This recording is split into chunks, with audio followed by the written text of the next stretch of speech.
अब ये स्लाइड हमसे बोलता है कि जो बीमारियां हमें हो रही उनकी वजह क्या है। वजह क्या है कि हमें जो न्यूट्रिशन सप्लीमेंट लेने चाहिए वो नहीं मिलते। क्या लेने चाहिए? विटामिन, ट्रेस एलिमेंट, मिनरल, 7 से 8 तरीके के होते हैं, सभी को हमें पता होगा। Vitamin, mineral, protein, fibre, water.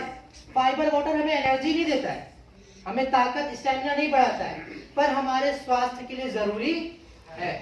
Next slide. हमारी बॉडी को आज मिल क्या रहा है? पिछला स्लाइड हमें बोला था कि हमारे बॉडी को क्या चाहिए। नेक्स्ट स्लाइड हमें क्या बोल रहा है? हमारे बॉडी को मिलता क्या है? तो बात करें तो रिफाइंड प्रोडक्ट्स, अल्कोहल कंजप्शन बढ़ते जा रहे हैं। मैंने बात की स्टोर वाले फूड प्रोडक्ट्स। आज आप देखते हैं फल वगैरह में कितने स्टोरेज में रहते हैं, केमिकल्स का इस्तेमाल होता है। फाइटर्स, जो फ्रीजर का इस्तेमाल हो रहा है उसके अंदर भी एक केमिकल का इस्तेमाल होता है ठंडा करने के लिए। वो सारे केमिकल्स हमारे प्लांट्स, फ्रूट्स, वेजिटेबल्स पे आके स्टक रहते, चिपकते, जिससे समस्या बढ़ती है। मेडिकेशन, फूड एडिटिव, पेस्टिसाइड्स, ये सभी हमारे स्वास्थ्य के लिए हानिकारक है और हम इन्हीं का इंटेक कर रहे हैं। हमें जो इंटेक करना चाहिए था उससे दूर होते जा रहे हैं, यानी हमें जिनका ग्रहण करना था उससे दूरी बनती जा रही, जिसका ग्रहण नहीं करना था उससे नजदीकियां बढ़ती जा रही। अब जब हम रिवर्स में जाएंगे, यानी जिधर नहीं जाना चाहिए उधर जाएंगे, तो समस्या होगी। तो इन समस्याओं से बचने के लिए क्या करना है? शरीर को चाहिए अच्छी मात्रा में न्यूट्रिशन। तो सबसे पहले तो ये समझे न्यूट्रिशन होता क्या है। सबसे पहले तो यही समझना जरूरी है न्यूट्रिशन का अर्थ क्या है। यहाँ पर हम 2 विषयों के बारे में जानेंगे, न्यूट्रिशन और गुड न्यूट्रिशन। न्यूट्रिशन का मतलब होता है पोषण। क्या होता है? पोषण। गुड न्यूट्रिशन का मतलब हुआ अच्छा पोषण। अब थोड़ा अच्छे से समझते हैं। सुबह हम काम करते हैं, सुबह उठने से लेकर रात में, भाई काम करना चाहिए, पैसा कमाना है, आगे बढ़ना है, काम करना जरूरी है सभी को। काम करने के लिए क्या जरूरत है? तंदुरुस्ती, मतलब एनर्जी का। एनर्जी रहेगा तो काम हो पाएगा। एनर्जी नहीं रहेगा तो काम हो पाएगा। तो एनर्जी के लिए क्या करते हैं? न्यूट्रिशन लेते हैं, खाना खाते हैं। सबसे पहले तो खाना खाते हैं। सबसे पहले क्या करते हैं? खाना खाते हैं। खाना नहीं खाएंगे तो एनर्जी मिलेगा? अब न्यूट्रिशन क्या होगा? यानी हम अपने दिनचर्या में इतना भोजन कम से कम ग्रहण करें कि हमें इतनी एनर्जी मिल जाए कि हम अपने दिनचर्या के सभी कार्य को संपूर्ण कर पाए। क्या हो जाएगा? न्यूट्रिशन। किसी को कोई दिक्कत, कोई परेशानी? गुड न्यूट्रिशन क्या होगा? अच्छा पोषण। जो हम भोजन ग्रहण कर रहे हैं उसके साथ सिर्फ आपको अपने जीवन शैली में किसी एक प्रकार का फिजिकल एक्सरसाइज रखना अनिवार्य है। अब आप बताइए फाइटर्स, एक दिन में कितना घंटा होता है? 24। एक दिन में कितना घंटा? पीछे से आवाज नहीं है। 24। अच्छा नहीं लग रहा? लग रहा है। पीछे पीछे एक दिन में कितने घंटे होते हैं? 24। तो 24 घंटे में से मात्र आधा घंटा, 40 मिनट हम अपने स्वास्थ्य को दे दें, जिससे हमारा स्वास्थ्य तंदुरुस्त रहेगा, स्वस्थ रहेगा, हम बीमारियों से दूर रहेंगे, ऊर्जा पूर्ण महसूस करेंगे, किसी को कोई दिक्कत नहीं, कोई परेशानी, कोई बहुत बड़ा लॉस, लाखों करोड़ों का किसी का नुकसान, समय की आपत्ति। तो आज से कितने लोग इस बातों पर गौर करेंगे और कल सुबह से एक्टिविटी ज्वाइन करेंगे? सिर्फ यहाँ हाथ उठा रहे कि सच में ज्वाइन होगा? सच में। पक्का? Yes sir. बहुत बहुत धन्यवाद। Next slide please. न्यूट्रिशन के ऊपर बात तो कर रहे हैं, पर ये समझा जाए, मान लीजिए हमारे शरीर को सही मात्रा में न्यूट्रिशन नहीं मिल पा रहा है, जो कि सही बात है, आज नहीं मिल पा रहा है ना? नहीं मिल पा रहा है तो क्या क्या समस्याएं होंगी, क्या क्या दिक्कत होगा, क्या क्या परेशानी होगी?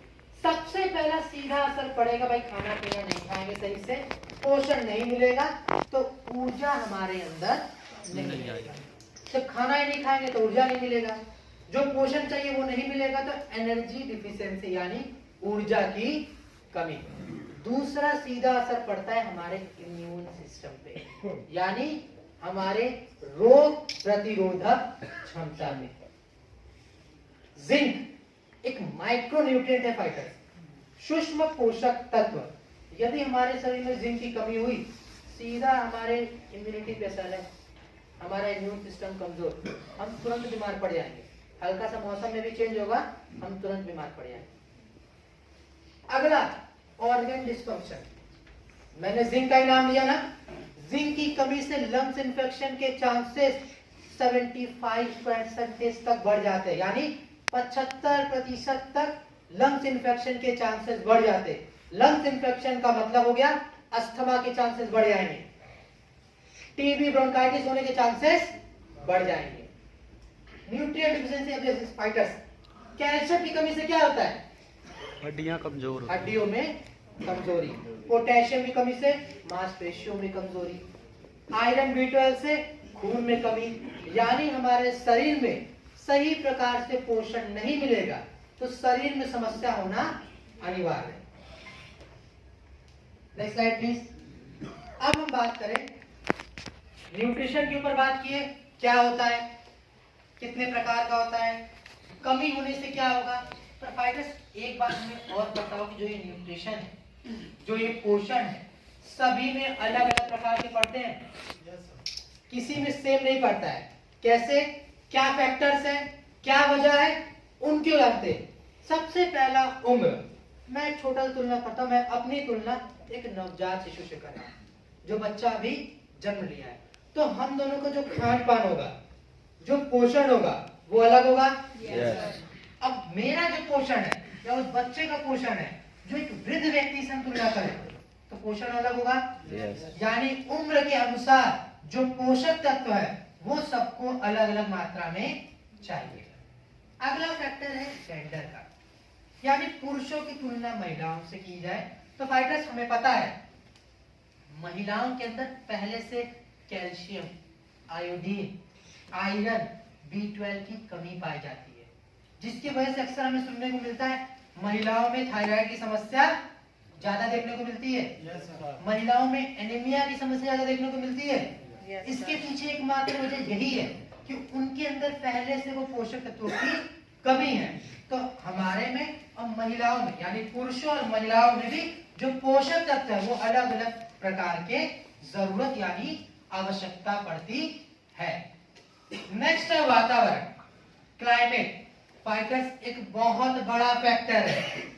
जिस प्रकार का वातावरण है हमें उस प्रकार के पोषक तत्व चाहिए। ठंडी जगह है तो हमें गर्म तासीर के भोजन चाहिए, और गर्म जगह है तो हमें ठंडे तासीर के। छोटा सा उदाहरण लिया जाए, अभी ठंडियां आ रही है ना, या फिर राजस्थान गर्म जगह है, अब वहां के एक व्यक्ति को हम शिमला लेंगे। शिमला कैसा जगह है? ठंडा। परंतु शिमला ले गए और उस व्यक्ति का जो भोजन है हम राजस्थान वाला ही खिला रहे, जो वो राजस्थान में क्या कर रहा, तो क्या उसका सर्वाइवल पॉसिबल होगा? नहीं। क्यों? क्योंकि राजस्थान में वो खा रहा था ठंडे तासीर के भोजन। अब हम उसको पहले से ठंडे जगह पे ले गए, बाहर का मौसम भी ठंडा, अब उनके शरीर का भी मौसम अगर हम ठंडा कर देंगे, ब्लड सर्कुलेशन फ्लो नहीं होगा। ब्लड सर्कुलेशन फ्लो सही तरीके से नहीं हुआ, शरीर में अटैक पड़ सकता है, ब्लॉकेज हो सकता है, स्ट्रोक पड़ सकता है, यानी सर्वाइवल पॉसिबल नहीं है। इंटरचेंज कर दीजिए, शिमला के व्यक्ति को राजस्थान ले जाइए, अब उसको गर्म तासीर के भोजन दीजिए, तब भी क्या सर्वाइवल पॉसिबल है? जी बिल्कुल नहीं। क्यों? अब हम उनको ले गए राजस्थान, राजस्थान पहले से गर्म, अब उनको ऊपर से हम दे रहे हैं गर्म तासीर के भोजन, क्या होगा? शरीर का तापमान ज्यादा बढ़ गया, डिहाइड्रेशन की समस्या, शरीर में पानी कम, शरीर में खून कम, तब भी सर्वाइवल पॉसिबल नहीं है। तो जिस प्रकार का एनवायरमेंट, जिस प्रकार का क्लाइमेट, जिस प्रकार का वातावरण, उस प्रकार के हमें भोजन चाहिए। नेक्स्ट है फिजिकल एक्टिविटी। इसका उदाहरण फाइटर्स में आपसे रिलेट करता हूं। आप हमारे फाइटर्स सुबह सुबह फील्ड में निकल जाते हैं, शाम को घर आते हैं, है ना? आपके सामने एक व्यक्ति है, काम आप भी कर रहे हैं, काम वो भी कर रहा है, जो व्यक्ति कैबिन में बैठा है, काम दोनों कर रहे हैं, परंतु आप सुबह सुबह फील्ड पे निकल जाए, दिन भर फिजिकल एक्टिविटी है, शाम में घर आ रहे, वो व्यक्ति सुबह से शाम तक कैबिन में ही है, चार दीवारियों के बीच बैठकर काम कर रहा है। किसको पोषण ज्यादा चाहिए होगा? फिजिकल किसको पोषक तत्वों की जरूरत ज्यादा होगी? सभी सवाल आने चाहिए फील्ड वाले को। वजह क्योंकि उनका मेटाबॉलिज्म रेट हाई है, कैलोरीज वो ज्यादा बर्न कर रहे हैं, शारीरिक क्रिया वो ज्यादा कर रहे हैं, तो उनको पोषण की भी मात्रा ज्यादा चाहिए कैबिन वाले व्यक्ति को भी, उसे भी चाहिए नो डाउट, परंतु उसकी तुलना में आपको ज्यादा चाहिए, यानी जो पोषक तत्व वो अलग अलग जरूरत है। नेक्स्ट हेल्थ कंडीशन काफी आसान है। अब पतला दुबला व्यक्ति, उसके सामने स्वस्थ व्यक्ति, तो किसको ज्यादा चाहिए? पतले दुबले को। महिलाओं में बात करें, एक महिला जो प्रेग्नेंट है, उनके सामने नॉर्मल महिला है, तो किसमें पोषक की जरूरत ज्यादा होती है? Pregnant women. वजह उनके अंदर पहले से 2 जान बस रही, तो उस प्रकार के उन्हें न्यूट्रिशन यानी पोषण की जरूरत पड़ेगी। डिफिशियंसी यानी पोषक तत्वों की कमी, जिनके अंदर पोषक तत्वों की जिस प्रकार की कमी होती, उन्हें उन प्रकार के पोषक तत्व देना जरूरी है। अब जिनके अंदर हड्डियों की कमजोरी है, तो क्या करेंगे? कैल्शियम देंगे। अब ऐसा तो है नहीं कि आयरन B12 देंगे। आयरन B12 कब देते? खून की कमी। इस तरह के और वीडियो देखने के लिए हमारे चैनल को सब्सक्राइब करें, वीडियो को लाइक करें, कमेंट करें और अपने दोस्तों के साथ शेयर करें।